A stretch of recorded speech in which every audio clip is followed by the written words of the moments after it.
Well, good midday to you, one and all.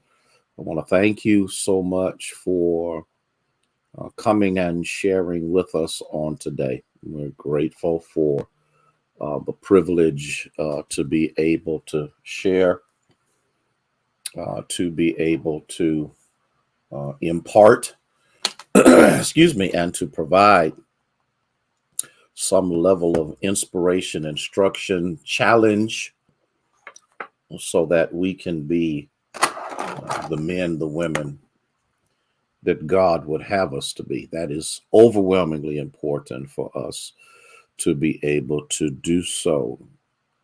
Well, bless the Lord, Dole, Dickey, Christine Meadows, Laverne, Hearns. Thank y'all so much for being here. Please share. Please share. That would be wonderful. And Cora Jones, good day to you. We are thankful that you're here, Timothy Blair, Minister Sarah Jenkins. Good midday. Good midday to you. That's right, Cora. You know the deal. You know the deal. Cecile Orr, bless you for being here. Kathy Wilson, bless the Lord for you. Sabrina Brandon, how are you? How you be? How you coming along? Saw you in worship yesterday. Look like you're coming along quite well. We're grateful for that. Carletta Williams, thank you for being here. Katrina Foster, Catherine Watson, thank you. Thank you, thank you, thank you. Please share, please share, please share, please share. Valerie White, thank you for being here. Thank you for taking time out of your schedule to be a part of us. Dolores Brady, good midday to you. Kim Moses, good midday to you as well. LMA Bowdry, talk to me. What it'd be like?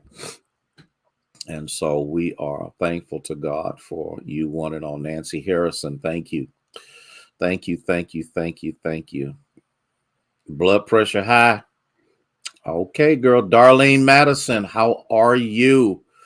Carolyn Johnson, we are thankful to God. Are you low sodium? Sabrina, are you tons of water? Sabrina, are you eating healthy? I don't have my thing of water. I was going to ask that question. Elder James Mansell, thank you for being here with us. Okay. Yesterday was an awesome day. Thank you, Cora. I appreciate you putting that out there so that we could kind of see what the response would be. And while you're doing that, I need to get my water. And so we are grateful to God for you. Jaleesa Monet Thomas, Pamela Stevens, bless you for being here. Terry A. Mines, God bless you. Okay. You've been eating healthy? But let me go back to one other thing. Have you been drinking your water? That's important. That is overwhelmingly important. God blessed the Men of Valor weekend. The prayer breakfast was phenomenal. Absolutely phenomenal. And then yesterday was just absolutely off the chain. Those men sang to the glory of God. And Pastor Todd Johnson preached us into a coma. Lady Phyllis Bowling, Linda Arrington, Denise of the Frison, thank you so much for being here. I mean, it was just it was just that's all I can say. And then I was watching my watch, and I was like, okay, Lord, I got to get over here to try see. And the Lord kept moving, and I was like, oh my goodness, you haven't been eating. And I was like, my God, and I'm like, Okay, I got to run. I got to run and made it over to Tri-C in time to preach. So, um, oh my God. And the men were just absolutely phenomenal. Thank you so much, Nisi, for letting us know through the media ministry that our sound and picture are up to par. Elder Pamela Mansell, thank you so much. And so I'm grateful for the men. I'm grateful for the men's participation, not just the men singing, but we are thankful for those that were ushering. There was a good number of men that were participating in that. It was just a glorious day. It to God be the glory. It just was a glorious weekend to have over 105 men at the prayer breakfast, and I'm like, my God. And so Barbara Harper, bless you, from Cincinnati. Pat Axel, good midday to you. To the point that Pastor Vincent Peterson is going to make sure his men come to the prayer breakfast next year because of him being able to be a part of what we were doing and exposed to what God can do through men. Tamika Darwin, thank you so much for being here with us on today. And so, I mean, it was phenomenal. Okay.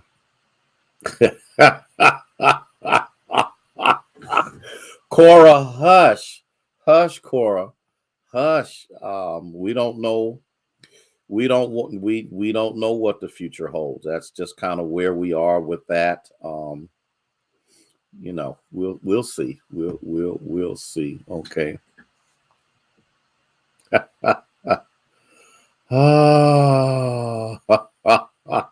Yeah, it was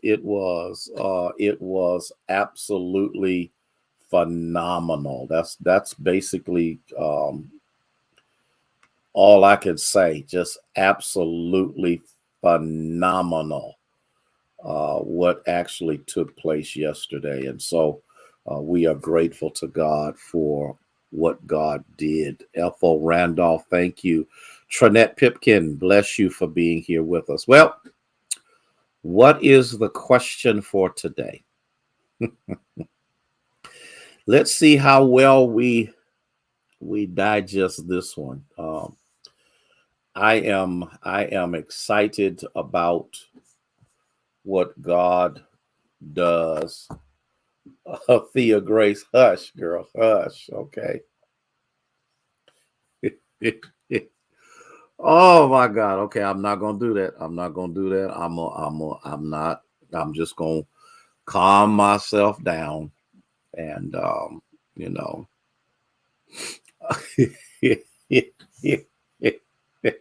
Yes, it is. It's question time. Time for the question. Let's see how well we deal with this one. Okay. When the Lord looks at you, what does he see? That is the foundational question that builds upon everything else that we talk about. When he looks at us, he may want to know, how well do we really handle peril? How well do we handle peril? How well do we handle devastating situations? How well do we handle devastating circumstances? Linda Williams, thank you for being here with us. Okay. And in the midst of a devastating circumstance, do we know who to talk to? How many times have we trusted the opinions of other people? We've trusted loved ones and other. Pee Wee Platt, thank you for being here with us. Columbus is in the house. How many times do we seek out advice from someone who's barely afloat themselves?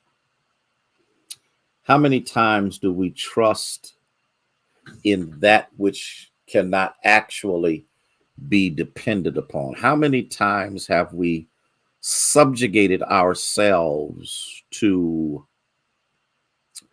flawed advice, flawed direction, flawed, what's the other word I want to use? I can't think of the other word I want to use. Flawed direction. I might have said it twice. Because we've actually trusted someone that they themselves have not been successful in perilous situations. The Bible even talks about that the time will come that we will find ourselves in perilous times where men will be lovers of themselves more than God. How many times could we have done better? Good midday, Carolyn Williams. If we really would have called on the right person, would our lives had been more impactful? Would the duration of peril been lessened or decreased? Because if we would have gone in the appropriate direction in the first place, those moments would not have lasted as long. Did we seek out the help of people that when what they said and what they advised us of didn't work and then they couldn't be found? Ernest Pierce, bless you. Thank you for being here with us. We missed you being at the Men of Valor prayer breakfast, my friend. I mean, it was, Ernest, off the chain. I'm sure you saw the pictures. Missed you being there. And unfortunately, we don't stream those because we would just like for people to be there in person. Minister Faith Thornton, Gina Hearns, thank you for being here. It is a loaded question, and the reason that it's loaded is because in Matthew chapter 8, starting at the 23rd verse, and I might be talking a little weird or a little strange because early this morning, when I get appointments, I get them early in the morning, and I had a 7 a.m. dentist appointment because I had a filling come out. And so Debbie Johnson, bless you for being here. And so the Novocaine is starting to wear off, and I have to be careful so that I don't bite myself because we just don't have the feeling like we should in our mouth. So, and the reason I asked that question, have you ever, and I know I'm rambling, but have you ever asked questions, asked advice from the wrong person?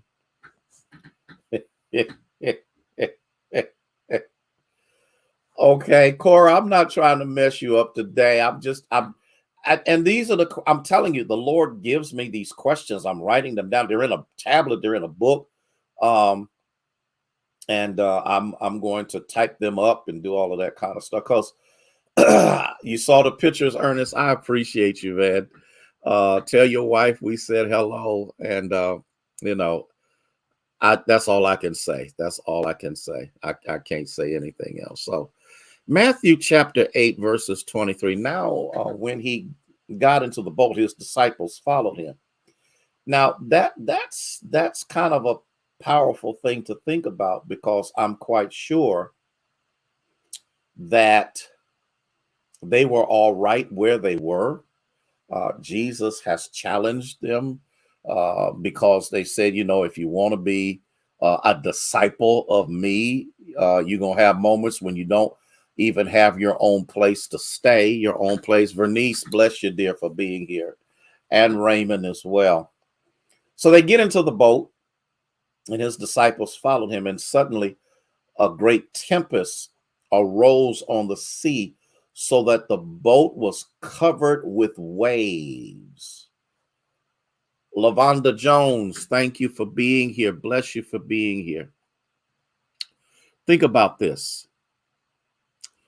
Have there not been moments, and this is a sidebar, when following Jesus causes the unexpected to show up?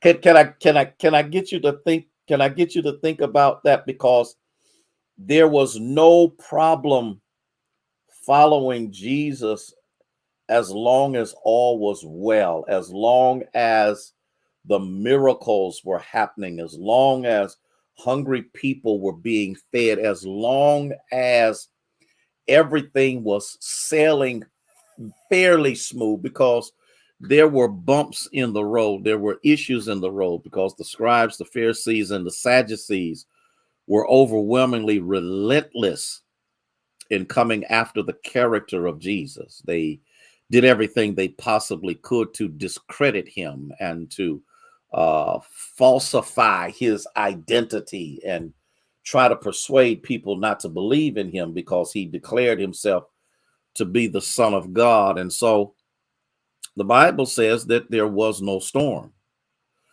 There was no lightning.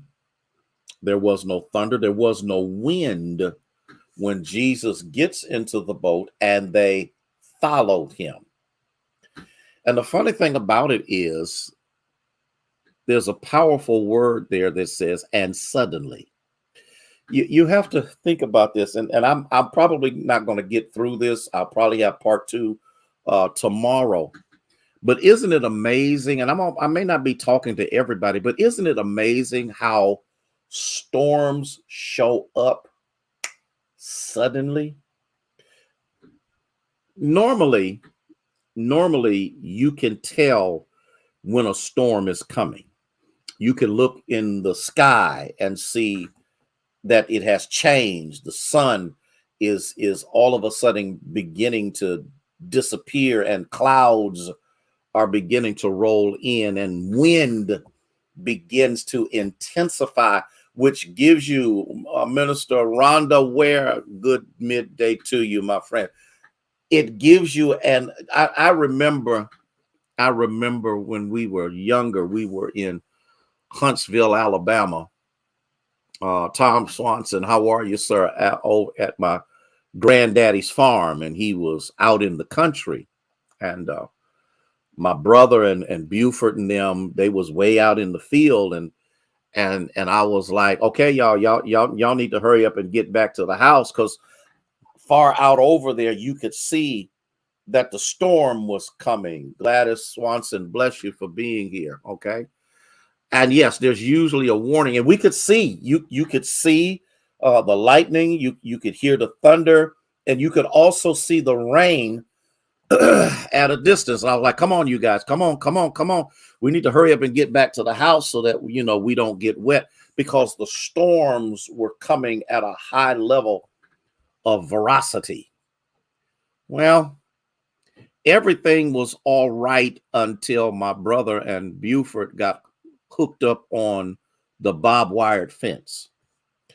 And so, Patricia Simmons, bless you for being here with us on today. And so I had to figure out, what do I do? Ooh. Do I go back to the house and stay dry? Or do I leave my brother and my cousins susceptible to the veracity, to the intense level of lightning, thunder, and rain that was just about upon them? I had to make a decision, and the decision was, I'm going back out there to help them.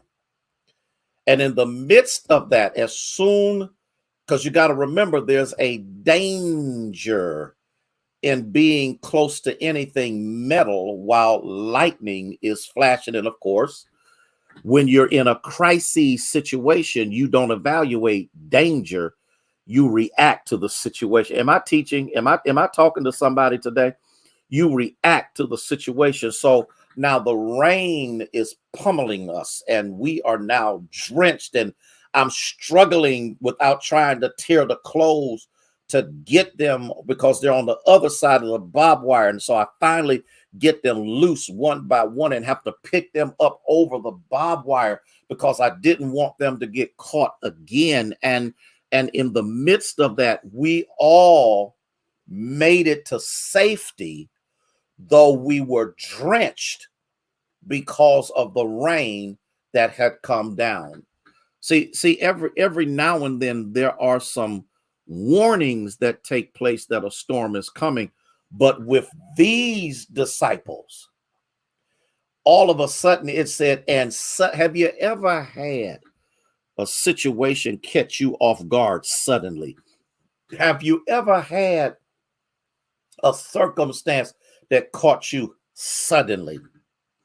Suddenly, this breaks down. Suddenly, this goes wrong. Suddenly, someone passes. Suddenly, something goes crazy. Suddenly, you found yourself in a financial deficit and don't know what to do. Suddenly, your kids act like they done lost their mind. Suddenly, the car breaks down and you ain't got no money. Suddenly, this takes place. Suddenly, you get an unexpected bill. Suddenly, and the same thing happened with them.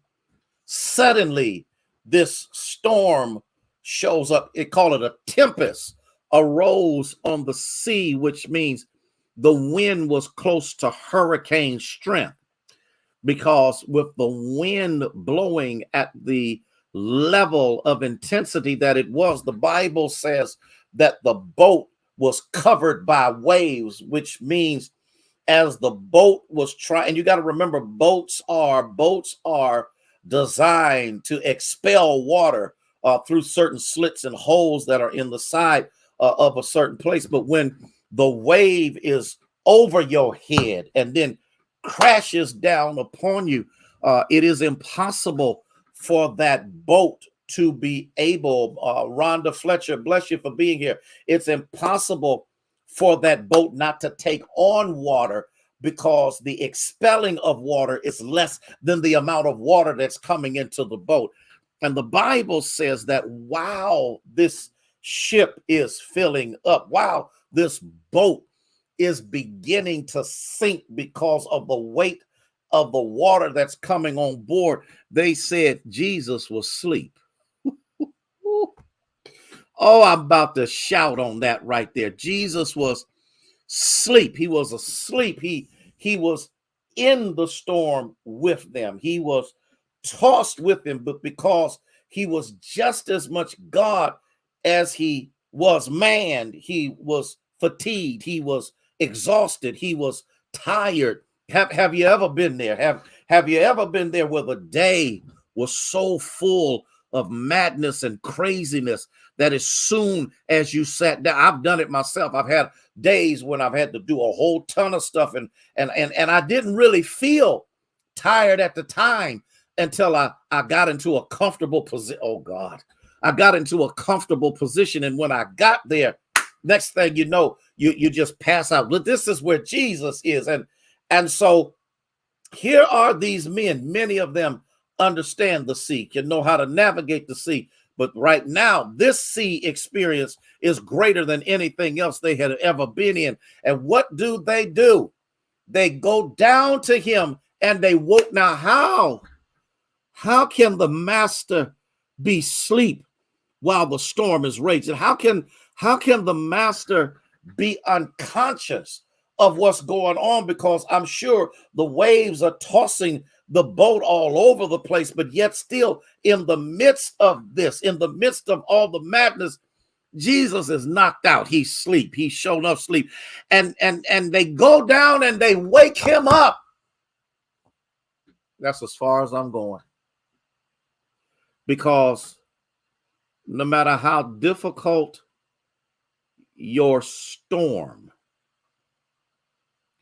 you better know who to go to. No matter how maddening the moment, you better know who to go to. No matter how chaotic the crises, you better know who to go to. And how can he sleep while the storm is going on, it's because there has never been a movement, a direction of God that has not been fulfilled. This is where I'm gonna stop. This is where I'm gonna stop. I got to stop here. I done kept y'all too long as it is. I got to get out of here. Listen, love you. Keep Elder Joyce Bowdry lifted up in prayer. We were up there with her this morning, and we want you to continue to lift her up in prayer. Okay, Paula Perkins, thank y'all so much. Thank y'all so much. I'm coming back tomorrow. And I'm going to share the rest of this. And so I want us to take a real good look at this text, because I need us to understand that there is never a moment in your life that goes unbeknownst to God, even when it appears that God may not be paying any attention to you. Love you. Love you. Cliffhanger, love you with the love of Jesus Christ. You have a fantastic day in the Lord until we meet again. May God bless you. May he keep you, is our prayer.